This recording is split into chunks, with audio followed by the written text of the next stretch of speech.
Hi there, folks, and welcome back to Nippon Trading International's Japan Real Estate Podcast. I'm your host, Ziv Nakajima again, and this podcast is brought to you, among others, by Emil Gorgis of realestate.jp. He's a Tokyo real estate agent who specializes in serving international or mixed nationality families who are looking for the perfect family home. So Emil's an Australian. He's been living here in Japan for over 2 decades now, and for about half of that time he's been buying, selling, and managing real estate properties in Tokyo on behalf of his own family and a great many happy clients. And he also acts as a mortgage broker on behalf of his clients. So he's got dedicated loan officers in many of the Japanese mega banks. And if you're a regular listener of the podcast, you probably already know him from our JREP, the Japan Real Estate Experts panel sessions, which means that you're already aware of the fact that the man is an absolute fountain of wisdom on all things related to real estate in Japan, and in particular to family homes, the greater Tokyo metropolitan area, and mortgages. And most importantly, he's incredibly generous with his time and advice, which he's more than happy to provide at no cost or commitment to anyone asking.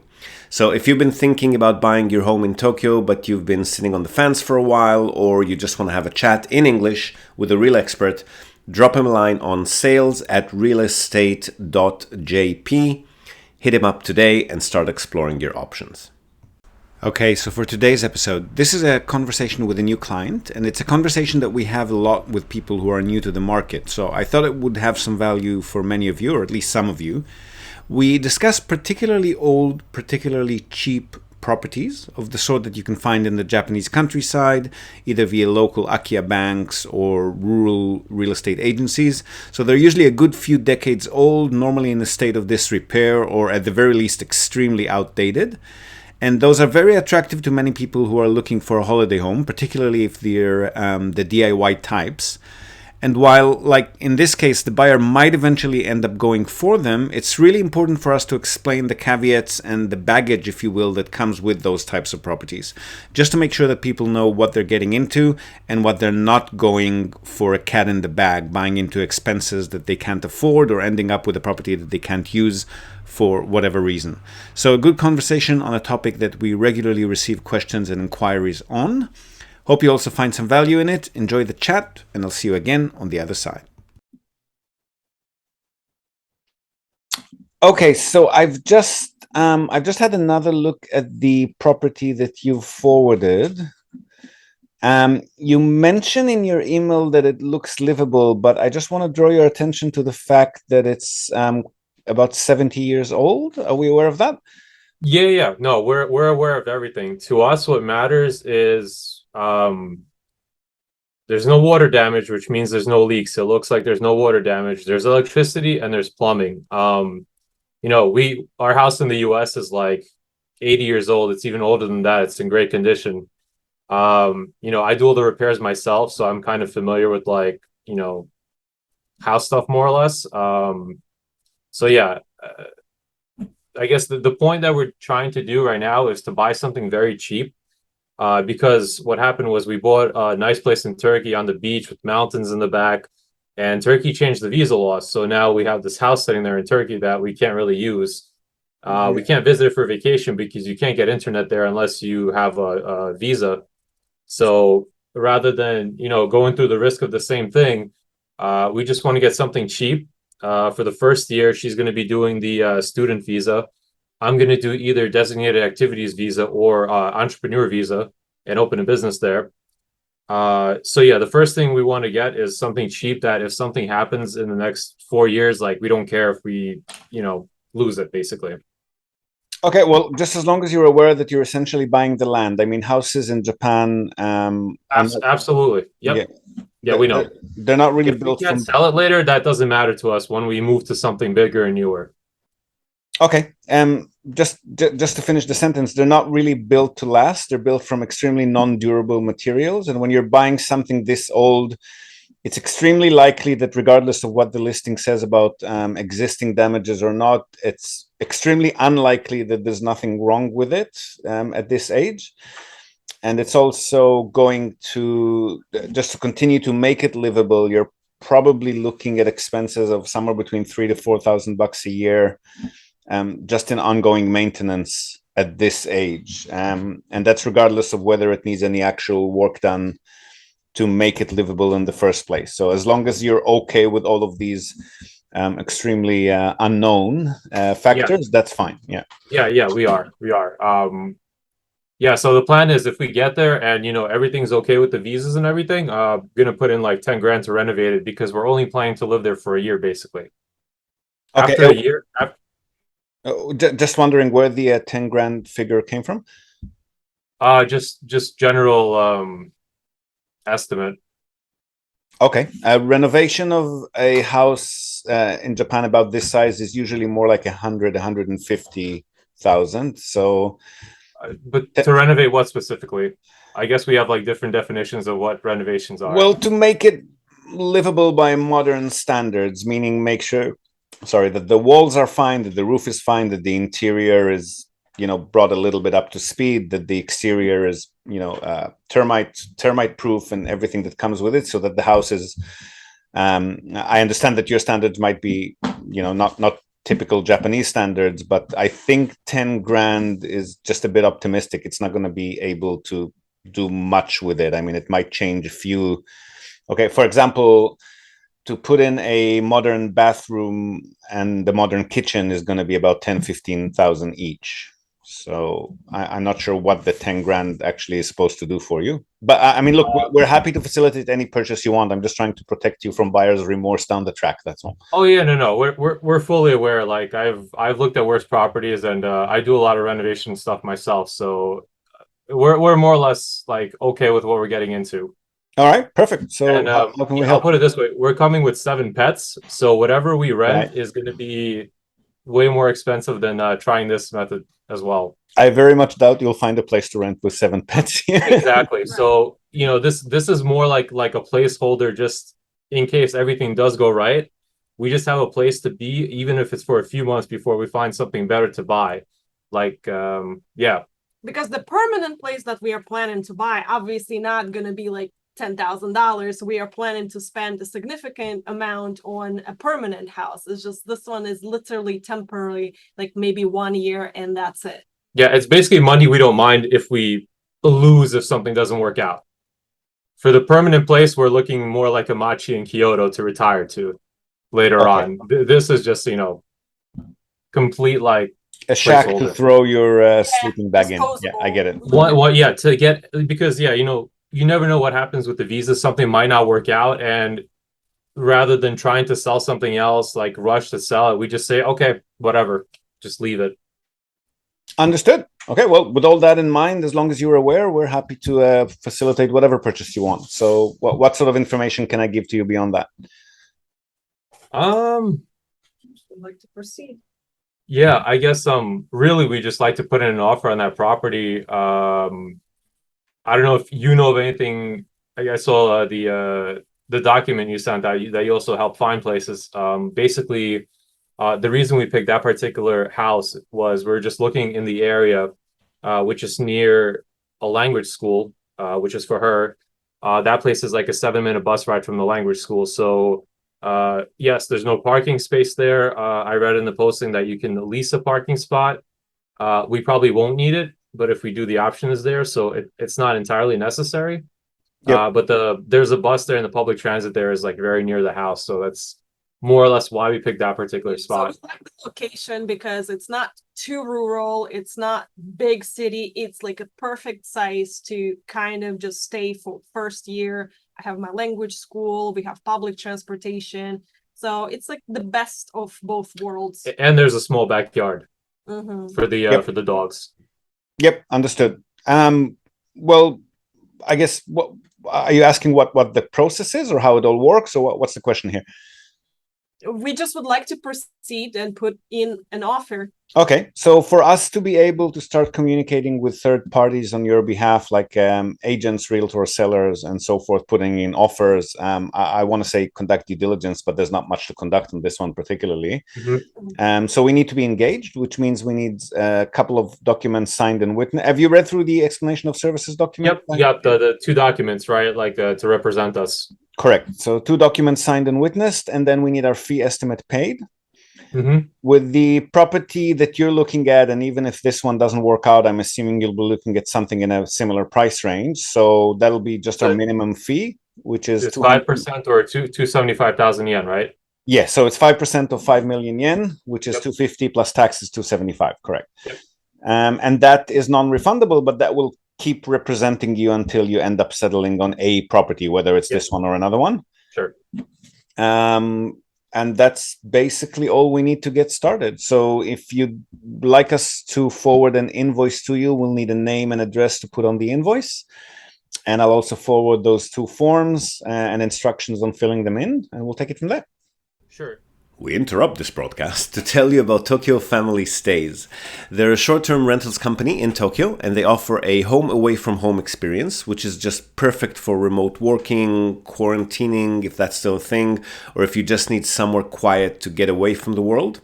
They offer a variety of options for families, corporate relocations, or even if you're simply transitioning between homes in Tokyo. The properties are super comfortable, tastefully furnished, fully equipped with all amenities, and they accommodate up to 10 people. So really the only thing you'll need to bring with you is your toothbrush and maybe a change of clothes. They come with fast unlimited wireless internet, dedicated workspaces, and fully equipped kitchens, and they're just a delight to stay in. Fantastic alternative to Japanese business hotels, which if you've ever stayed in one, you probably know they're tiny, they're noisy, fine for a night or two if you're on your own, but longer term or with a family, you'll probably feel you're in a jail cell very quickly in a Japanese business hotel. So if you want to give yourself a sense of space and freedom by renting a real home with comfortable Western beds, including all the necessities like baby bedding, children's toys, high chairs, etc., you definitely want to reach out to Tokyo Family Stays. They've been at it for over a decade. They're a fully licensed minpaku or short-term stay operator. And as a special bonus for our viewers and listeners, they're also throwing in a breakfast basket upon arrival for anyone who books and mentions the Japan Real Estate Podcast or NTI. And not only for guests, if you're a property owner, you've got an investment property that you want to tweak for higher profit, or a holiday home that you want to rent out when you're not using it via short-term stays, drop them a line today, see how they can help you maximize your property's income. And again, as a special bonus to our viewers and listeners, they're also offering a free audit of your existing short-term stay listings without any obligation whatsoever. So feel free to reach out to them at tokyofamilystays.com. Well worth a visit. And again, if you're in the market for a family home in or around the Tokyo metropolitan area, Emil's your man. Don't be shy to reach out to him as well at sales@realestate.jp. And now, back to the podcast. Sure. So filled out a witness for the forms. What do you mean by witness exactly? Notary public. Needs to be a notary public. Got it. Yeah. Sure. And in terms of money transfer, both for your fee and for the actual I don't know, like good faith deposit, if that's a thing in Japan, or the actual purchase price. How does that work? Is it international wire directly to the person, or is it going to go through you? So that's entirely up to you. It's not going to go directly to the person because the sellers and the agents and everyone that we'll be working with don't really know how to handle international transaction. They're not going to know what their SWIFT or BIC code is. In most cases, they've never received or sent funds overseas.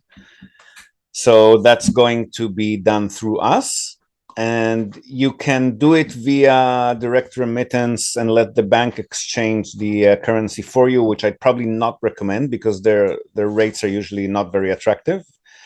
They're usually going to be at least 2-3 yen off to the dollar from what the median rate is. So it's a better idea to sign up with a foreign exchange provider. We've been partnered with OFX for about a decade. There are others like Wise or Compass, so doesn't really, I mean, we've got a bit of an advantage if you sign in through us, and that you get better rates and you'll have access to our account manager there. But otherwise, it doesn't really matter. You can sign up with any of those. And that will be rates that are a lot closer to the median rate. So maybe half or maximum 1 yen off the median rate. So that saves you a good few bucks on a property transaction. Mm-hmm. And then we receive the funds into our account. We would also need you. Do you know when you're arriving approximately? Like 3-4 years. In 3-4 years. Yeah. So basically, Okay. we're taking advantage of the exchange rate right now, and in case because everything is closed down, so we figure that properties are cheaper now before everything opens up again. Plus, the exchange rate is good, so. I mean, exchange rate is very good. Come visit next year if the borders are open, if we have time. But in terms of moving, it's probably 3-4 years. Yeah, we've been trying to go for like 2-3 years now. It's Understood. we And really miss Japan. will you need us to do anything in your absence, like organize maintenance or cleaning or yard work, or do you just need us to pay your annual property tax kind of thing? What do you want us to do? I guess we'll have to think about it. I mean, you do want electricity and water Water. connected there, right? So somebody Yeah, needs to be yes. the contact person for the utilities. So I'm Yes. guessing until you've got an address here, that probably has to be us.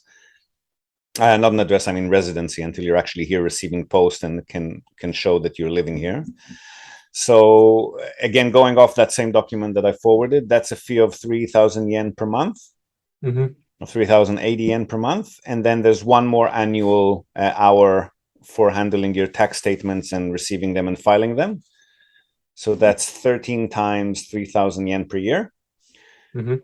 And then any irregular work that needs to be done. So, for example, if during the purchase phase you'll want us to go there and do a viewing for you, or if when we need to connect to the utilities, so we'll need to contact the electricity company, the water company, gas company, whatever the property is connected to create that relationship and put everything in place, we just charge for these irregular tasks by the hour. So again, 3,000 yen per hour. Got it. And you're in Fukuoka, right? We're based in Fukuoka, but if there's a viewing to be done, we'll probably send one of our partnered agents. They also charge; they're not free, but it'll be roughly the same amount. Yeah. Got it. Yeah, I'm just wondering if it's like, is it the 3,000 per hour just for the viewing or for the travel time as well? That's why I'm asking about the location. The travel time is charged at halftime. So if we're traveling for 8 hours, we're only going to be charging for 4 hours because we can work on the train or the airplane, whatever the case may be. Got it. And same goes, but the agents charge a little bit more. They charge 4,000 yen plus tax per hour if we have to utilize. So what we'll do is we'll compare the transportation cost versus the hourly cost and see which way is just the cheapest way to do it, whether it's going to be us or an agent that we send. And depending on how long it takes, there's also going to be 1 or 2 or 3 meals involved, which is about 1,000 yen per meal. Got it. Cool. Yeah, so I guess that's something to think about. In terms of, I guess, picking up the keys and stuff like that, would you be holding on to the keys until we visit, I guess? Correct. Got it. Yep. And then you tell us, I'm assuming you'll be landing probably going into a hotel first, so we'll just send the keys to you there. Yep. Cool. Yeah, sounds good. So, yeah, I guess we'll think of any more questions we might have. If you can, just send us the documents and we'll send you the fee, do the notary stuff and send the documents back. Perfect. And I saw that you wrote your name and address in the chat there. So did you want me to issue the invoice? Are you ready to move forward, or do you want to still wait a bit? No, we can move forward. We're ready to put in the offer to the house right away. Okay, no problem. So I'll issue the invoice, and I'll also in that email include the 2 forms to be signed and witnessed, and we'll take it from there. Awesome. So the invoice again is going to be paid through the bank.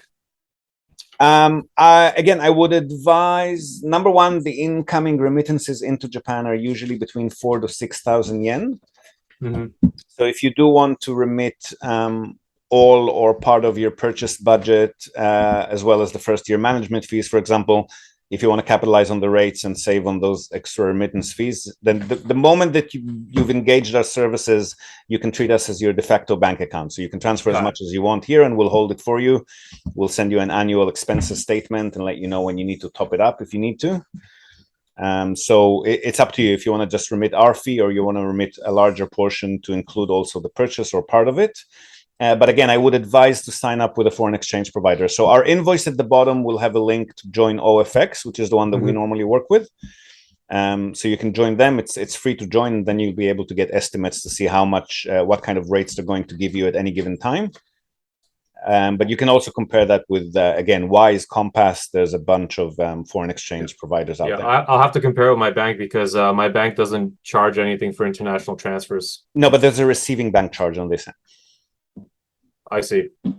There's always a remitting bank charge or not, but there's always a receiving bank charge for international transfers. So on the Japanese side, it's between 4,000 to 6,000 yen, depending on how big the transfer is. And your bank, if they charge or not, that's up to your bank. So if the fee is relatively unknown at the time of transfer, how do you make up that difference basically? The fee, what do you mean? Sorry? So you said if there's a fee on your end, on the receiving bank end, and let's say you say this fee is a few thousand yen. Like, Well, let's say when you remit, when you book a deal with a foreign exchange provider, or alternatively when you remit directly from your account, there's always an option to tick I pay the bank charges, or the recipient pays the bank charges. So it's up to you. And if there's a confusion and we end up being 4,000 or 6,000 yen short, that's not a problem. We can charge you on that for later. That's not an issue for us. Got it. Okay. Yeah, I'll check out the rates there then. All right. So I'll issue the invoice. I'll send you those engagement forms. The bottom of the invoice will have a link to join OFX if you want to do that. If you do end up going with them, let me know once you've signed up, and I'll put you directly in touch with our account manager just to make your first remittance smooth. Sure. And we'll take it from there. Awesome. Thank you so much. Appreciate your time. Pleasure. Great meeting you. Great. You too. Take care. You too. Bye. Bye.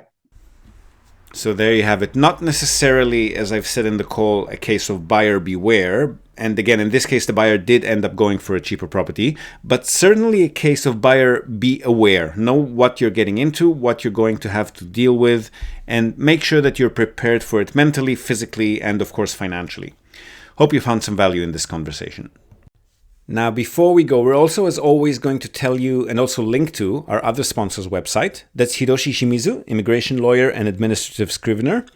If you're thinking about moving here on a more permanent basis, or you're already in Japan on some sort of a temporary visa and you want to switch to a longer term or permanent one, or if you're considering setting up a local company or a branch office of a foreign company and you've got any sort of business or visa related inquiries, or even if you just want to find out what your options are on any of these topics, feel free to contact Hiroshi Shimizu. You can find him at japanimmigrationexperts.com, and he can help you set up a company, apply for any kind of visa, or just provide you with the best advice and extremely affordable consultation related to these topics.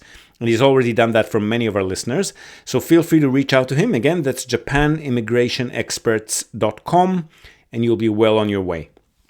And that's it from us for today, folks. Hope you've enjoyed this episode of the Japan Real Estate Podcast.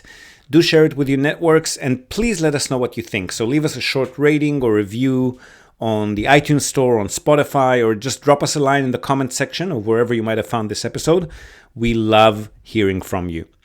Hope to have you with us again next time, and until then, have a great day or night ahead. Yoroshiku.